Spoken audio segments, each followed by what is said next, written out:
first met Jackie, I noticed in her personality that she was just absolutely bubbling, sure of herself. A person that believed in prayer.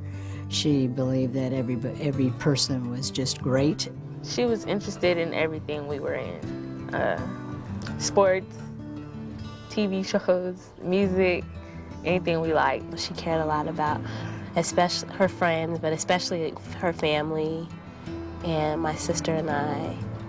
When her husband passed, he had a small policy, and it wasn't enough to maybe take care of all the needs. And Jackie had some insurance, but then she said to me and said, "Mom, I think I need to get more insurance because I'm not sure what would happen if something would happen to me." She said, I just want to buy the best insurance that money can buy. She wanted something that would protect her in case she got ill. She used the word, "I want the whole enchilada." I said, fine. We met frequently for lunch, and sometimes we'd meet for breakfast. And our friendship was very, very close. She first had a cough, and we thought it was just a cough, maybe a cold or what have you, and then we decided to go and get x-rays. And that's when she broke the news to me and told me that she had cancer and that she would have to take advantage of the disability part of the policy. She always felt like, well, Mom, this is just another thing that we have to pray about. And she felt that she was going to get better. I suggested to her that she would go ahead and use the terminal illness policy, which allowed her to receive 75% of the policy. That's when she decided to purchase a home for her daughters, purchase a car for her mother and dad, purchase a car for her other daughter, and she made all her funeral arrangements. She paid for them. She actually, what songs she wanted to be sung at the funeral. She took some of it for tuition and clothing and getting Ebony settled in school. She told me, that I'm really sick, and she'd always, just tell me, in the event that something happens to me, you all will be taken care of. She said, "The day I leave, celebrate my life." She first told me and said, "Mom, my body is shutting down." Said, "I think I need to maybe get up." When she stood up, I have to get up. And she said, "Mom, I think I'm going to faint." I said, "You better not do that to me." And she said, "Well, then I'll pass out." And she laid her head on my shoulder, and that was it. She was an advocate of life insurance. Everybody she spoke to, everybody she saw, whether it was church, whether it was friends, that was always in her mind, is that you need life insurance. Just to know that, that person loves you enough to take action so that when they're not there, that you can take the time to deal with grieving instead of trying to, oh, now what are we going to do? How are we going to pay for this? How is this going to be taken care of? She wanted Ebony and Shannon to have the best education and have the same lifestyle that she was able to give them after she was gone.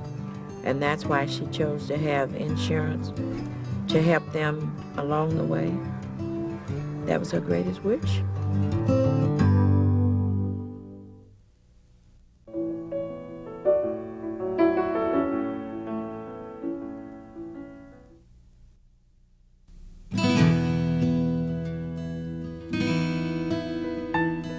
Dale was the type of man that thought he could change the world. Dale just had a common longing to help people rise up above where they were. He was very smart, and I thought a brilliant person. Here was a young man that was going somewhere quickly. You could always see he had a lot of entrepreneurial spirit about himself. We officially started to be talked about the business on our honeymoon in 1990. That's when we came up with the name, Delinda. At that time, he was a programmer, computer programmer, so of course it would be a computer-based business. That's what he loved to do. We had our first really big contract in 1998 with the state, and then he picked up a contract with the city of Birmingham. I saw Dale in the Birmingham Business Journal and cut out his article, and it was a story that was run on him talking about how successful his business was. So I wrote him a little note, sent it in the mail, and before I could follow up with him, He actually made the call to set up the meeting. He told me what he wanted to do and kind of gave me the visions and asked me to go back and come up with a plan to protect him, his family, and the business. And he wanted to make sure that at least his family would be provided for economically in the event something happened. And of course, we never thought at such a young age something would happen. When I got up that morning, I remember he was sitting on his side of the bed. He was actually up all night and didn't get to sleep, and he had chest pains. I said, we got to go to the emergency room. I wanted to call paramedics, but he said, no, we're close enough to the emergency room. We can get there. He turned in to get out the car. He said, I think I can make it. And he stopped. As he stopped right in the door, and I said, Dale. And he didn't answer me. And when I called him the second time, that's when he came back, and his eyes were rolled back in his head. All I remember is running into the emergency room to try to get some help. They got out there and got him, but he never did regain consciousness. They never could get him back. He passed away of a heart attack. Later on, when I did get back home, it dawned on me to call Greg. The first thing I did was got on the phone with the office manager, and everything started rolling. I needed to get some money in her hand and get it in her hands fast. The policy that they bought was considered key man because it was for the business, and it did exactly what it was supposed to do. It gave her enough cash to basically keep the company running until she get herself up to speed. The company's very much alive and well, and it's got a couple of contracts going with the city of Birmingham, I know for a fact, and probably a few more that are looking out in the private sector. So she transitioned into the role of CEO, and I think she's done quite well. We lost a visionary, a brilliant man, real people person, a real community-oriented person. Dale's wife is okay, the company is running, the kids' college is taken care of, and they're okay for the rest of their lives.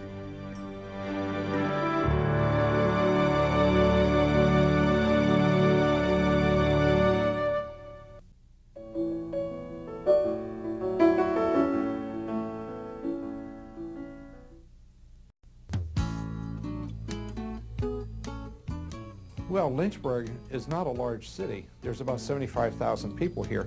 And when you lose an employer that has, 30 or 40 employees from time to time, you're losing all that payroll. A city takes a real hit when something like that happens. Jimmy Brebner goes to the same church I go, Rivermont Presbyterian, and one day after Sunday school class, he said, George, let's have lunch one day and get to know each other better. And so we did. We struck up a client relationship. He wanted to do something extra special for his key employees because of the job they were doing for him. And so he bought what was called split dollar life insurance policies for them. Business was excellent, early 80s, mid 80s. Even until, I'd say up until about 87, 88, we were just over capacity. We could not process enough, and I made the decision back in 87 to go ahead with the expansion into a larger plant, at the same time maintaining the older plant, thinking that, business would continue as strong as it was then. Jimmy also got into textile processing, and his clients are mainly clothing manufacturers, and when NAFTA came along, his orders dropped severely because of when your customers are in trouble, you're in trouble as well. We saw a lot of changes come into the market, and that's when things started to really put us in a bind. Sharon called me one day and she said, George,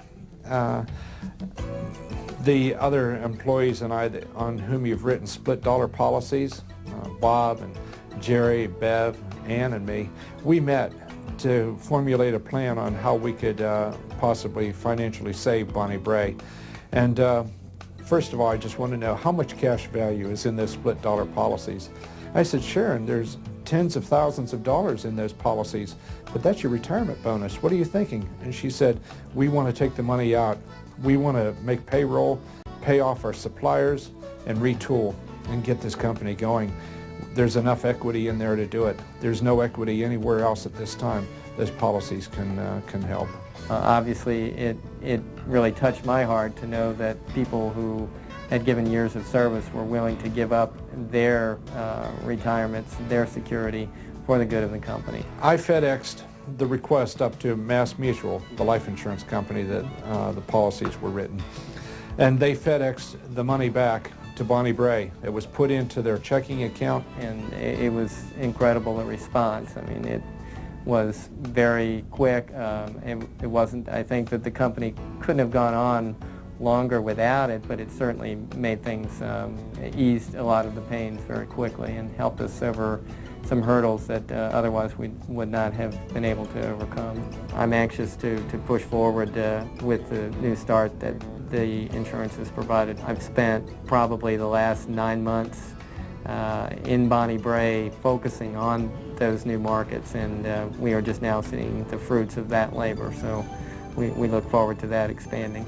Each of my clients is a bit like a novel, and it's so exciting because I get to read another chapter in the novel once, twice, 3 times a year, a new chapter in the novel. But the best part about this is that my client, who's the hero of the novel, I am allowed to help effect a happy ending to the story. And that's what makes this business so exciting and so interesting.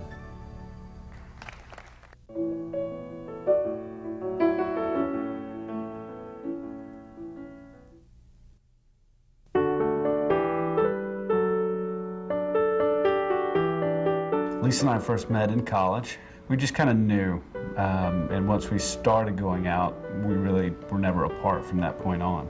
A perfect weekend for us was, to get in on 5 o'clock, have dinner, and just play as hard as we could until the kids, fell asleep. Lisa and I first bought insurance right after we got married. It was just one of those things that I believed in, and so we just set up a couple of small whole life policies right after we got married as retirement, really, just to make sure that there was going to be something in case something happened, and then to have a little retirement set aside for us already. Mike and Beth and Lisa and I, we all knew each other back in school. When we decided to move to Atlanta, we just all came at the same time. We decided to start our own business. Was able to help not only them as individuals, but the company, and throughout the years, their company grew also. When we started the business, we knew that we needed to get health insurance and the Key Man policies set up. The business bought Key Man policies. There were 4 partners, and they purchased life insurance on each partner. We were 3 history majors and 1 graphic artist, so Lisa was very much the key player in our business. And the last time I saw her, she was outside taking a break, and she started singing the So Long Farewell song. We went and picked Max up from school. Owen was there at the office with us. And on the way from school to home, we drove into a storm. Max asked, he said, "Where's the storm?" I said, "It's right here." I said, "We're right in it." And Lisa said, "Oh, this is very scary." In that second, it felt like a monster truck had driven up on the back of my car. So I immediately turned to look, and I couldn't see anything behind my seat because the cab of the truck had caved in. And I pushed the sunroof out and looked out from there and turned around immediately to look to see what had happened to the back of the car. Where they were supposed to be, there was a huge tree. Max and Owen were killed instantly, and Lisa was, never knew what happened, but it did take her about a minute or so to actually die. I'll never forget when the fire chaplain had to come over and tell me the news, and it was just, you can't imagine. I mean, it's the worst possible thing you can ever hear. Your entire life is gone. And I'll never forget the words that came out of Brad's mouth. He was like, "Going, Steve, you won't believe it."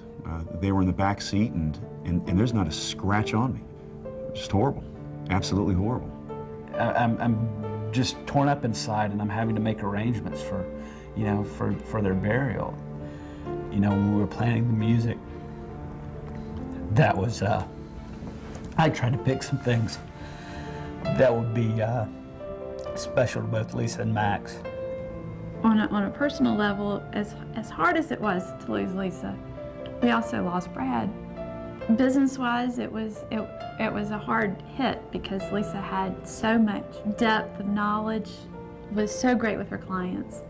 You know, with Lisa gone, that's definitely affected the company. She was the president of the company, and both of them were key players in making this business run. You don't realize when you read about an accident in the paper or see it on the news that there are lives that continue after that. Because I had insurance, it's given me the time to let myself heal, to do the things that are necessary for me to find my way, start living again. The hardest thing for me since the accident has been dealing with the loss of hearing them, of seeing them every day, of knowing that I'm not going to get to watch my children grow up. I'm not going to get to grow old with my wife the way that I had planned. Life is absolutely precious. You never know. You never know how long you have.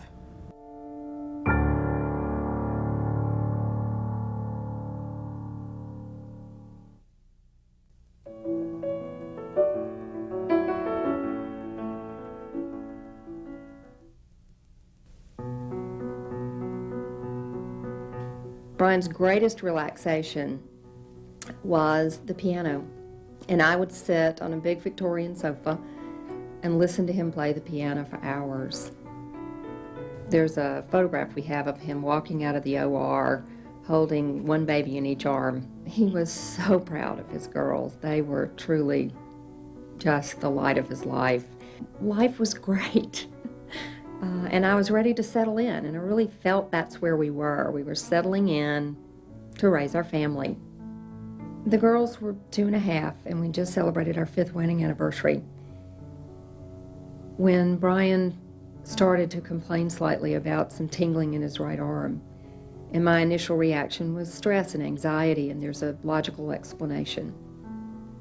And after a whole day of testing and doctor visits, we got the call at the age of 32 and in seemingly perfect health. He had a brain tumor. My approach was, we will fight this. We are in a city with one of the best hospitals in the country. We will fight this, we will win. You'll still be with us. But from day one, the neurosurgeons looked at the MRI and said, this is really bad.